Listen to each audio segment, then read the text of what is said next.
At 67 years old, I thought I had everything I could ever need. A stable home, a loving family, and a husband who had been by my side for nearly half of my lifetime.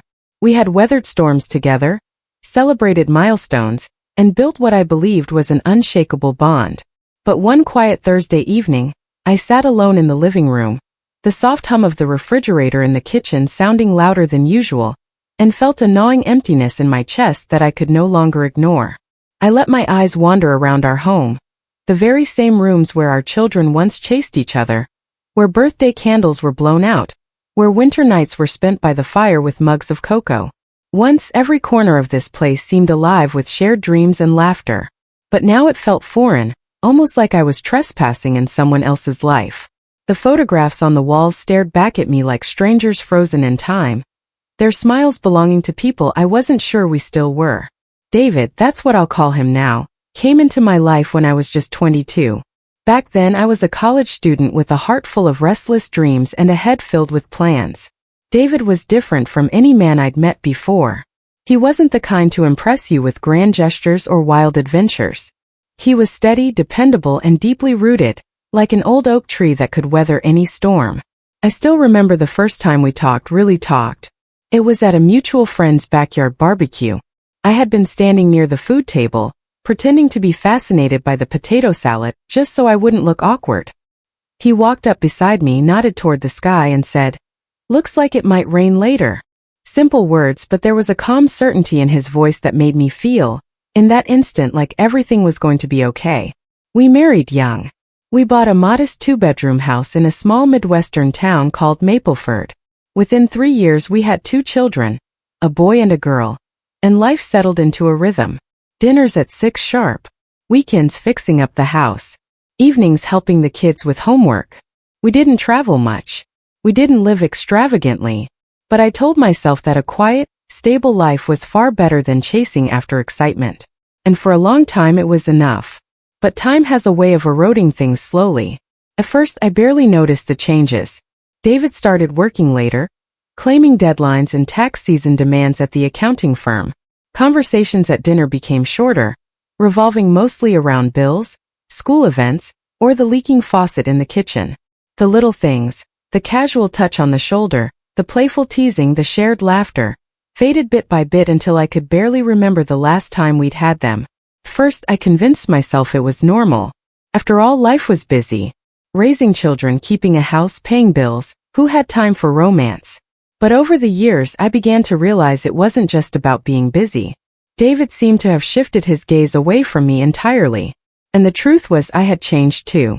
I had become so consumed by chores, schedules, and responsibilities that I stopped noticing myself. I let my own dreams gather dust while I focused on everyone else's needs. Somewhere in the blur of years, I forgot the woman I used to be, the woman with her own hobbies, her own ambitions, her own voice. When I looked in the mirror, I saw someone functional, useful, dependable, but I wasn't sure I saw me. For years, I told myself that marriage was about sacrifice, about choosing to put the family first. But I hadn't realized that by giving away little pieces of myself each day, I was slowly starving the very love I wanted to protect. And then came the day everything shifted. It was a cool Thursday afternoon. David had gone out to pick up groceries. I sat in the living room, a cup of chamomile tea warming my hands, staring through the rain-speckled window at the gray clouds gathering above Mapleford. The house was so quiet I could hear the clock in the hallway ticking in sharp, deliberate beats. That's when my phone buzzed. The name on the screen stopped me for a moment. Michael. We hadn't spoken in over 40 years. Back in my early 20s, before I met David, Michael had been a close friend, one of those people who made you feel interesting just by listening to you. His message was short. "How have you been?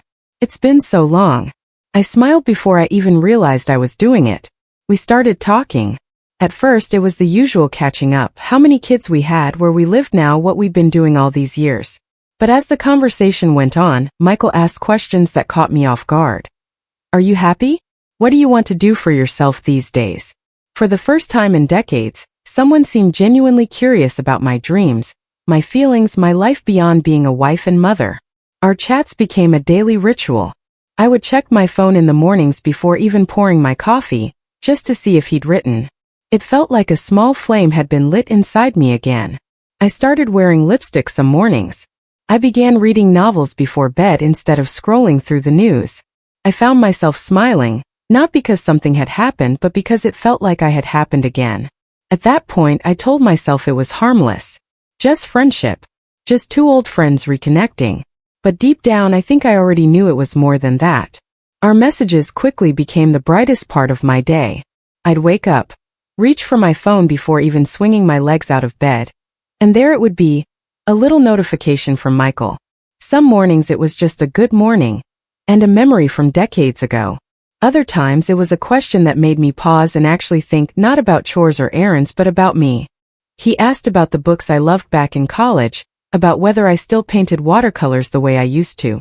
I realized with a sting of sadness that I hadn't picked up a paintbrush in over 30 years. "Why did you stop?"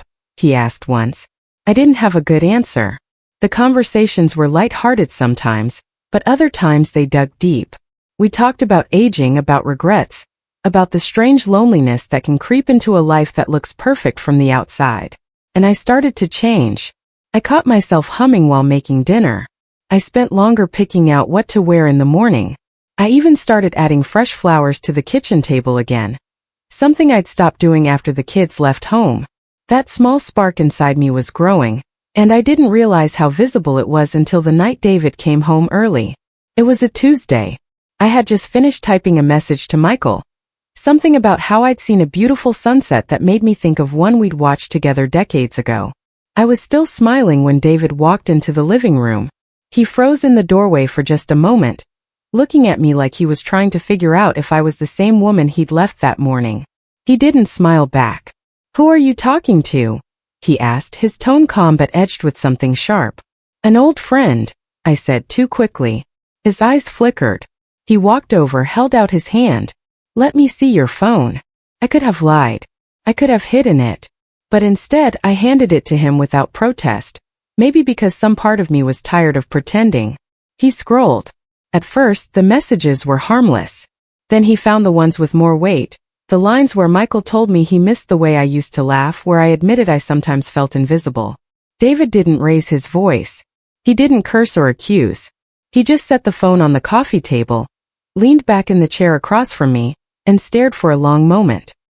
His eyes were so full of sadness that it felt like the air had been sucked out of the room. "I want the keys back," he finally said, his voice quiet, almost weary.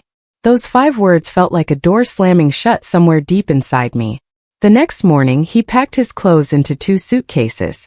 I watched him fold his shirts with the same precise care he'd always had. He didn't shout. He didn't slam the door. He just left. And I didn't chase him because in my heart, I knew I'd let him go long before that night. The house turned into an echo chamber after that. I'd walk into the kitchen and half expect to see him making coffee. I'd glance at the driveway, still anticipating his car pulling in. But every room was empty, and every silence was a reminder of what I'd lost. The weeks blurred together. We met with lawyers, divided our things, sold the house. I kept the old dining set, though I couldn't tell you why. I never eat at it, it feels too big for one person. I tried to fill the emptiness with busyness, long walks, community classes, volunteering. But every time I stopped moving, I felt the same ache settle in my chest. I would lie in bed at night, staring at the ceiling, replaying that moment when David looked at me like he didn't know me anymore. Months later, I saw him again at a mutual friend's barbecue. He wasn't alone. She was younger, bright-eyed, with a kind of effortless energy that drew people toward her. They stood close, laughing in a way I hadn't seen him laugh in years. And watching them, I felt that sharp, twisting pain again, not just because he'd moved on, but because I realized I had helped push him there. Now I live in a small apartment on the edge of the city. The mornings are quiet except for the sound of the street outside. I make coffee for one. I water the same 3 plants. Some days I feel like a ghost drifting through my own life. I've learned too late that love is not something you can set down and pick back up again. It's a living thing, and if you stop feeding it, it withers. I tell myself Michael wasn't the reason David left, that it was years of neglect and silence between us. But late at night when I can't sleep, a darker thought creeps in. What if Michael had known exactly what he was doing? What if he had reached out, not out of nostalgia, but to stir something in me that would make David finally walk away. And what if that young woman on David's arm had been waiting all along? I'll never know the truth, but sometimes I can't help but wonder, and maybe you can tell me, was it fate? Or was it all part of someone else's plan?